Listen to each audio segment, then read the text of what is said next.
Hello, everybody, and welcome to this episode of the Meaningful Communication Show. I'm Chad Eaves of Eaves Communication, your host, and with me is Michael Gansl, our regular guest and contributor from Voice of Reason Consulting.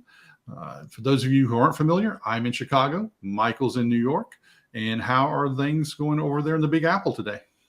Well, we've got a little bit of snow in the Big Apple. I live in the Upper West Side of Manhattan, and there was a little bit of snow last night. And as I mentioned to you earlier, there is some snow falling right now. We've been snow starved for most of the winter. I know we've gotten some here, not as much as we usually do, but we've gotten our fair share. We'll see if we get out of the rest of the winter without snow. We got about a month and a half to go, so we'll have to see. So today we're going to talk about customer experience, and you found a study with some interesting statistics on it as far as how that relates to companies and their brands and consumers and B2B.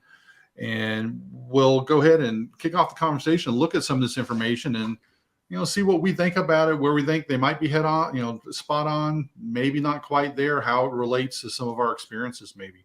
So what was one of the things that caught your eye right off the bat, Michael? Well, the very point here is that customer experience is driving business. And I guess over the last several years, we're all beginning to realize how important that customer experience is. And so this was a very interesting white paper by this company called Amplify, which does customer engagement, actually is a customer engagement platform and focuses on the customer journey. And they came up with a bunch of statistics that I thought would be interesting, see whether you and I agree or not. So I think one of the first things was they said that I guess they had done in these studies, they probably go out and they interview several hundred CEOs and people in a variety of industries and then come up with their statistics. And so they basically said in this a white paper that was done by IDC, 77% of brands believe that the customer experience is a key competitive differentiator. Right. Can we argue at that point? I think the interesting thing about this would be, is this something that they truly believe and stand behind? Or is it another one of these positions where, our employees are number one, but then do they make that investment, where they may believe it, but do they take action on it? What do they do to reinforce the customer experience versus is it a dog and pony show, or is it something that they actually do? Well, that's an interesting point, because here's another stat that they say is that 86% of consumers would leave a brand after as few as 2 poor experiences.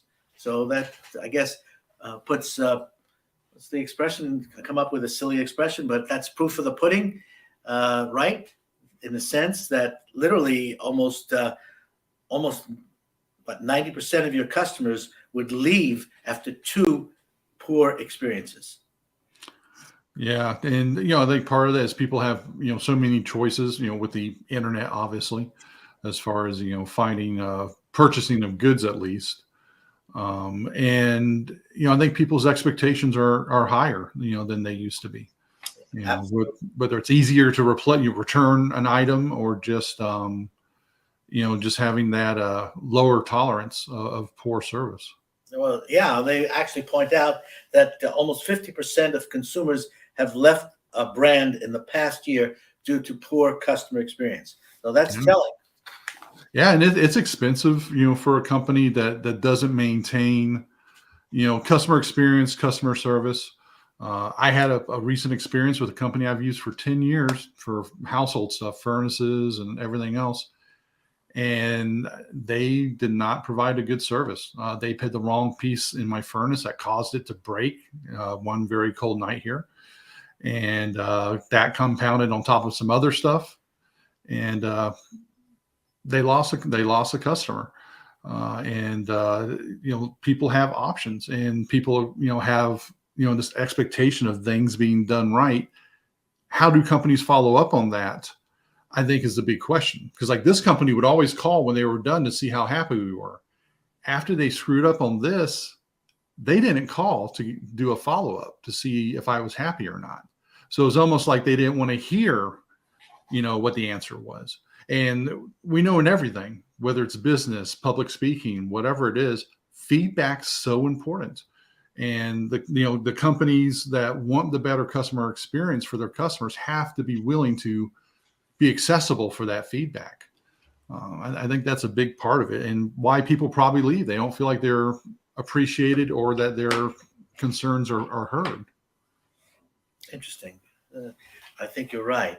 I'm trying to relate this a little bit to the B2B world, and in terms of service companies that I work with. And so here's an interesting stat that I don't know if I agree with. It says 61% of consumers will pay at least 5% more if they know they'll get a good customer experience. I think it depends. I think if you start entering, the more the luxury market, different types of hotels or different types of services. And I think part of that's how does a business frame itself? Is a business, position itself as a commodity, in which case they're really playing lowest price, or are they position themselves as, that luxury or high value experience? Like if we consider Apple versus Samsung, Apple positions itself as more of a premium brand versus, Samsung or, some of the other phone brands are more cost conscious. And, who do you want to do business with? Who do you get better support from if you have a problem? Apple, you can walk into a store and get help. Samsung doesn't have that feature to where you can walk in to get that support. And I think it just kind of, expands from there. It's if you have a problem, I think it's accessibility. I'm dealing with a company right now as a customer, and it's a fairly premium company, and I can't get a phone number. And they want me to fill out a form, and it's just like, I need to have a problem solved. And I think it's that accessibility, and that should be part of the premium experience. And maybe people are more willing to pay for that versus hitting their head up against a chat bot or something like that. Well, that's interesting. I work with clients in the B2B world. Mm-hmm. And so in the service that they provide, sometimes they've said, well, maybe we could offer a good, a better, and a best service and have a different prices for that. And I say that doesn't make any sense, because even if it's good, you still expect 100%. If it's better, you still expect 100%. Mm-hmm. And if it's best, you still want 100%. So it doesn't matter what you pay, low, medium, high. You want 100% service. Mm-hmm. And that means accessibility no matter what. So basically when I look at the differentiation of services, I don't really think that it's worthwhile to have people pay more or less on the quality. What they should be paying more or less is on the number of services that a company provides. So, if you have a premium service, it has X number of services. If you have then a gold level, which may be a little lower than premium, it's fewer services. And then if you have a silver, then that's even less services. But no matter what number of services you provide, it always has to be 100%. It always has to have a level of accessibility. It has to have that. Well, I think you can actually get yourself in a lot of trouble, though, too, if you do start delineating by that service level, by what you're providing, because you can fall into this trap of, so you're not giving me the best, or maybe you're giving me less as you go up in price or up in tier because you're doing the work, but are you doing it to the same commitment level or service as you're doing the other stuff? Because you're still doing something. So what justifies, that higher price level? And what justifies the higher price is additional number of services. Right, but not the service level itself. Right, exactly Yeah, what I'm saying. exactly. Always Yep. 100%. And Yep. no matter what you pay, no matter what you pay for a service, you still want 100% of what you pay. No question. Yep. That's usually the issue. So here's speaking of that, and you were talking about accessibility. Here's an interesting stat. It says customers are 2.5 times more likely to stick with a brand when their problems are solved quickly. So accessibility is certainly one, which goes to how quickly can you solve your problems. So Chad, you're going to stick with this company that you're dealing with that you can't even get a telephone number? Uh, through this one engagement, yes, probably. I'm actually did get someone I'm having a phone conversation with tomorrow afternoon. That's something I'm definitely going to bring up with them. How responsive are they going to be? From their perspective, they're actually they're a big enough player to where they may not care. And if that's the case, the next time I go around looking for this type of a vendor, they will probably fall down in the list as far as how desirable are they to do business with it. If we look at doing the business to business relationship, no one wants to be taken for granted, and regardless of the size of your business or size of your investment, if you're like a very small sole proprietor and maybe you paid $1,000 for some service, that's no less of an emotional investment of a bigger company dropping 80 grand. They both want to be treated with respect, and they both want to, feel like they're being heard and that they matter as a customer. And I think when they don't feel like they matter, that's when you start seeing the churn. Like they had some churn numbers down here as well. And, it's not cheap, when you start losing customers and having to replace them. Yeah. So just to want to take that another perspective of what you're saying. You're a small business and you're looking to a service provider. You have a small company that can deliver you the service, and you have a big company that can deliver the service. Now you have a choice. Now the issue is the small company, you're concerned, do they have the capacity to give you the service that you want? Mm-hmm. The big company, will they pay the attention that you want, because you're just a small company and they're a big company? So will they give you the attention you're looking for? It's an interesting balance in terms of choosing whether to work with a small company or work with a big company. One would assume a big company will have all the resources, but one often finds out that they won't pay any attention to you because your business isn't really big enough. On the other hand, one assumes that a small company may not have the resources, but on the other hand, they may be so dedicated to providing the service because they want more business, they will give you the service you're looking for. Interesting challenge when you make the decision. If you are in your business or in my business, if we're looking for people to provide us with a level of service. Well, and we can also get that experience between different big companies like UPS and FedEx. So I've used them both for business purposes years and years and years. And I had an issue with FedEx where they were not delivering something near my garage where I asked them to in my profile. And I called them, and their response was, "We are not taking complaints or compliments at this time."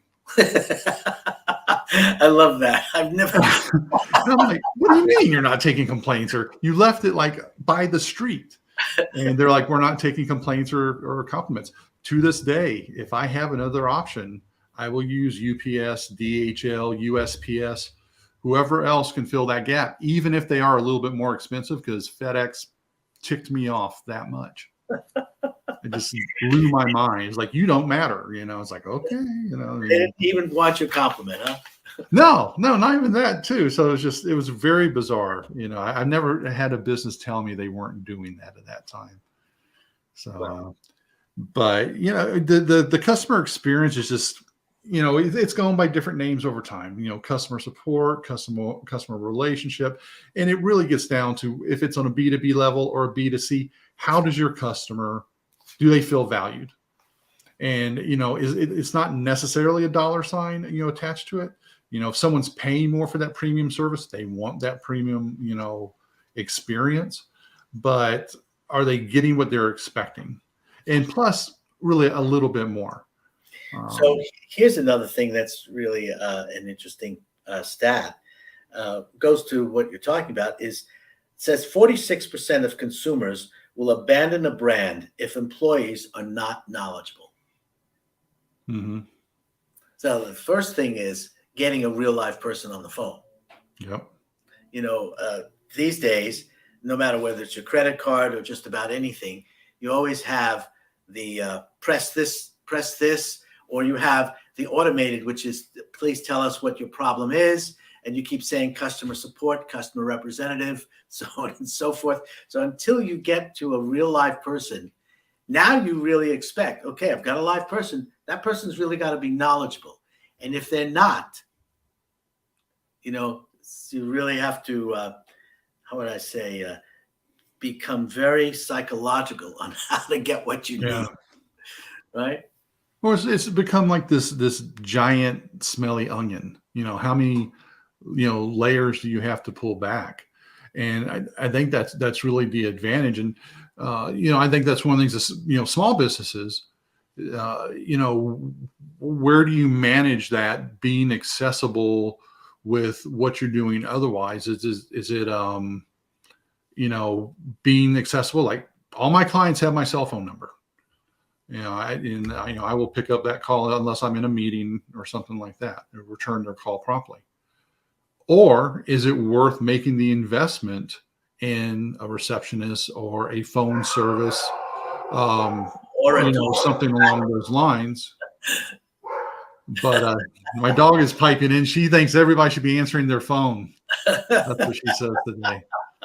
But it's like, is it worth making that investment for a small business, or what do you think about that, Michael? Well, I think it depends on the business and setting expectations. If you're a consultant, and as I am, I don't expect a client to call me at 10 o'clock in the evening and expect me to pick up the phone.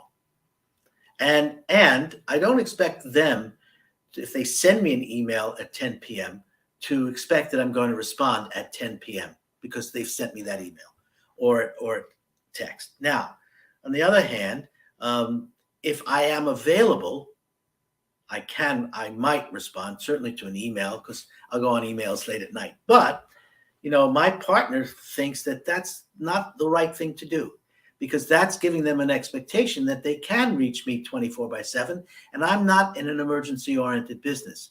So business, for that matter, then is 5 days a week from 8 to 6 or, thereabouts.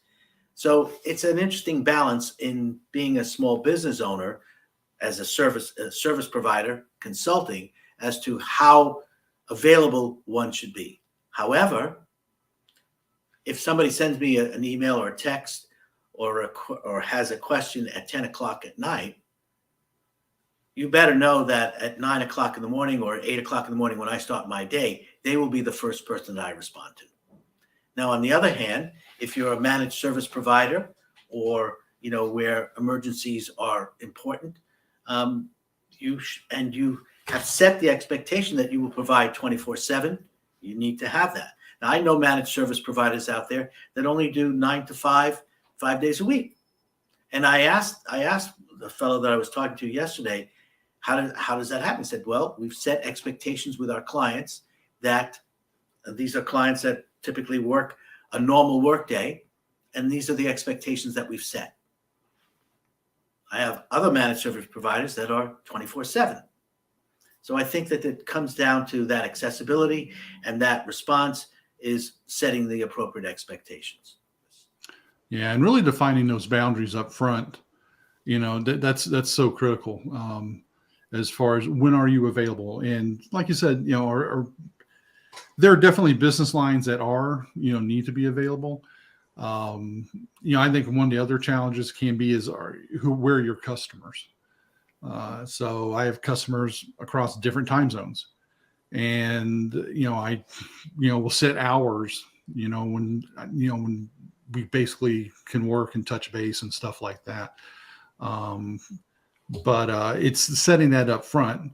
But also, another aspect is, if you get a customer, it's kind of abusing it too. Even if they're calling within business hours, are they kind of, calling too much, calling about things that aren't really, within scope and things to that matter. So I think that's actually a mistake a lot of new business people make, and that they always want to be available. They always want to be there to solve the problem and something like that, versus they're actually devaluing, their worth and their time. And I think one thing as a side effect of the pandemic is that there has been a reduction in business hours, and that it has become more common than what it was before. You don't mean a reduction in business hours. Don't you mean an expansion of business hours? Well, actually, I think some organizations are not open as late as they used to be. Oh. And to where, you don't have that open as, past 6 o'clock, past 7 o'clock. Walgreens, for example, their pharmacies used to be open until 9 o'clock. Now they're closing at 7. And, you get into the discussion about the 4-day work week, or if that's valid or not. And that can be an entirely different podcast as far as the pros and the cons of that. But whatever direction that someone goes, is just setting those boundaries and making sure that everybody understands that's involved. Mm. Yeah, but I would say I'm not sure I totally agree with you in the reduction. On certain things, yes, as you mentioned, the pharmacy is limited the hours, etc. But on the other hand, with Zoom, with remote capability, and the fact that you can use a Zoom or Microsoft Teams or Skype across all kinds of time zones, then the work day has really expanded. And yeah. So for sure, without a doubt. And like I said, I work with people cross time zones out in different countries even, and it's that flexibility, and I enjoy that part. But it's also, you still have those boundaries as far as when someone's available. There's, and get into like different workforce discussions as far as when people are available to work and such as well, and how much do companies really support it. Because even if you call a company like at a certain time, doesn't mean the people that can actually solve the problem are necessarily there, like Amazon. But have you ever been able to get anybody on the phone with Amazon? You always have to ask them to call you. Oh, even then? You have to request a call, and then you'll get someone that only knows how to work from a script. And it's usually not very fruitful most of the time. So I think we've come a little bit, we've knocked this around. Really, I think, look, as you said earlier in the conversation, you can call it any name you want. Now we talk about it, customer experience. We actually abbreviate it. We call it CX, but the reality is that you have to deliver. Mm-hmm. Yeah. And no matter what you charge for your services, you have to deliver 100%. Yep. No matter, what level of service, whatever level of service it is, it's 100%. No matter what, you have to have a level of accessibility and be available. Yes, you have to set appropriate customer expectations, but you still have to have that availability and that accessibility. And if you deliver a poor customer experience, you know very well that person is not coming back. Yeah, because the other aspect that we haven't said yet with customer experience and all is its reputation. Yeah. And once a reputation is made one way or the other, you're spending a lot of time, effort, money to try and overcome that. And it's for you have happier people if you don't dig yourself into a hole, and avoid that extra effort in case something happens. And I think one thing with customer experience that people do appreciate is when someone makes a mistake, is to admit it. Mm-hmm. We should have done this, we should have done that, that was our mistake, or something like that. And I think that's probably an uneven expectation still, because people are people, and a lot of people don't want to admit that they did something wrong. But I think when people do, I think that strengthens a company's CX experience. That's true. And look, from a sales perspective, what people don't realize is churn losing customers is actually the thing that hurts a business most. We all want new clients, new business, new customers, but the easiest thing is to keep your customers and sell them more. And if you have too much churn, you don't have that opportunity. No, and you're always reestablishing the relationships. You're always having to, get that initial trust factor. And, whether it's, the thing with keeping that loyalty and keeping people happy is, do they feel like they're being treated, fairly and respectfully? And even if you have a situation where you might not see something eye to eye, if you take the time to talk through it with them or explain it, I've seen situations where I thought people would never talk to each other again. And, someone, took the step forward to, kind of highlight, well, this is what's going on. This is that. They ended up continuing doing business together because they were able to talk it through versus everybody just storming off. I think probably 85, 90% of the time people tend to storm off, when they're not happy, unfortunately, unless they're the only game in town. But these numbers are really interesting, Michael. I'll put this link to this in the show notes so that people can see that as well. And if someone wants to follow up or get in touch with you, how can they do that? Oh, thank you for asking. It's M. Gansl at voiceofreasonconsulting.com, or you can find Michael Gansl on LinkedIn. And those are the best ways to find me. All right, Michael. And my contact information will be in the show notes also. And thank you as always. If you have any questions, put them in the comments. We do read them. And we will be back in the near future with another topic. Take care, stay healthy, and be prosperous, everybody. Take care. Bye-bye.